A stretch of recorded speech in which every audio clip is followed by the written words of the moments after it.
চন্দ্রকোনা চর্মদোয়া রাস্তার নির্মাণ কাজের ভিত্তিতে রাস্তার বালু নিয়ে আসার পথে একটা ব্রিজের সাইড দিয়ে চাকা ঢুকায় দেওয়াতে এখানে গাড়িটা পল্টি খেয়ে একটা ছেলে একটা বাচ্চা বা মাটির তলে ছিল, এটা বের করে ফেলছে। সো গাড়িটা উল্টে হয়েছে। সো আর কোনো ক্ষতি এখনো বোঝা যাচ্ছে না। এখন ওই বেকু দিয়ে গাড়িটা ওঠানো হইতেছে। হাজার হাজার লোক সমাবেশ করতেছে, দেখতেছে। তো ইউটিউবার ভাই যে যেখান থেকে আমার ইউটিউবটা দেখবেন, ভিডিওটা দেখবেন, সবাই গায়েস লাইক কমেন্ট শেয়ার করে দিবেন। এটা আমাদের চন্দ্রকোনা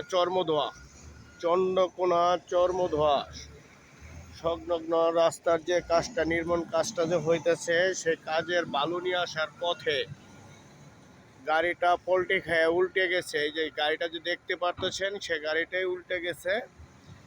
সো বালুর তলে একটা গেন্দা ছিল, গেন্দাটারও উদ্ধার করা হয়েছে। এখন বোঝা যাচ্ছে না আরও কি আছে কিছু কিনা। এটা দেখার জন্য খুবভাবে জোরে কাজ করতেছে। এখন এটা পরে কি হয়, পরে দেখা যাবে। এটা চন্দ্রকোনা চর্মদোয়া।